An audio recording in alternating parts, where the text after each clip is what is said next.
আসসালামু আলাইকুম। আজকে একটা ভিডিও নিয়ে আসলাম।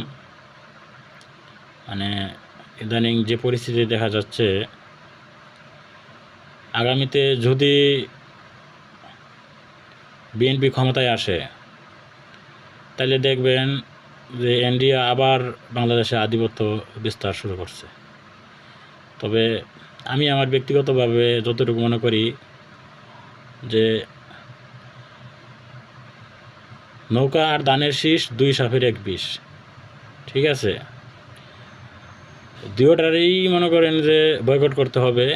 এখন বর্তমানে মনে করেন যে এনডিআরে এই দেশ থেকে তাড়াইতে হইলে আপনার জামাত আর এনসিপির ক্ষমতায় আনতে হবে।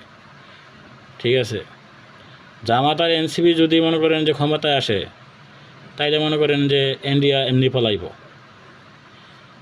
তবে ভাই বিএনপিরও বয়কট করতে হবে। ঠিক আছে, বিএনপি এত ভালো না। আমি আসলে অনেক আগে বিএনপির অনেক পছন্দ করতাম, কিন্তু বিএনপির যে ওদের যে মনে করেন যে কালচার যে এত খারাপ আগে জানতাম না, কিন্তু এই স্বৈরাচার পলানোর পরে এই যে দেখলাম যে বিএনপির যে কি অবস্থা, ওদের যে কালচারটা যে এইরকম। বিএনপির জন্য আওয়ামী লীগই ঠিক ছিল, বিএনপির জন্য আওয়ামী লীগই ঠিক ছিল। ঠিক আছে, তবে আপনারা সবাই সতর্ক হন, বিএনপির বয়কট করতে হবে। আমরা ভাই দেশের সাধারণ জনগণ, আমরা চাই দেশ উন্নতি হোক, আমরা ভালোভাবে বাঁচতে চাই, ভালোভাবে থাকতে চাই। বিএনপি ক্ষমতা যাইব, হেই আবার লুটপাট শুরু হইব।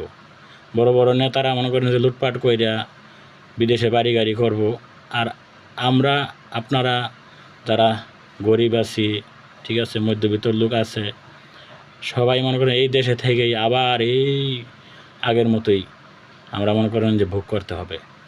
তবে আপনারা সোচ্চার হন, আপনারা মনে করেন যে এখনও খেয়াল করেন যে দেশ কোন দিকে যাচ্ছে। আমাদের এই বাংলাদেশ স্বৈরাচারের হাতে দেওয়া যাবে না, বিএনপির হাতে দেওয়া যাবে না, আওয়ামী লীগের হাতে তো দেওয়া যাবেই না। ঠিক আছে, আমরা সতর্ক হইতে হবে, আমাদেরকে আরও সচেতন হইতে হবে। কোনো স্বৈরাচার এই দেশে থাকা যাবে না। ঠিক আছে, আসসালামু আলাইকুম।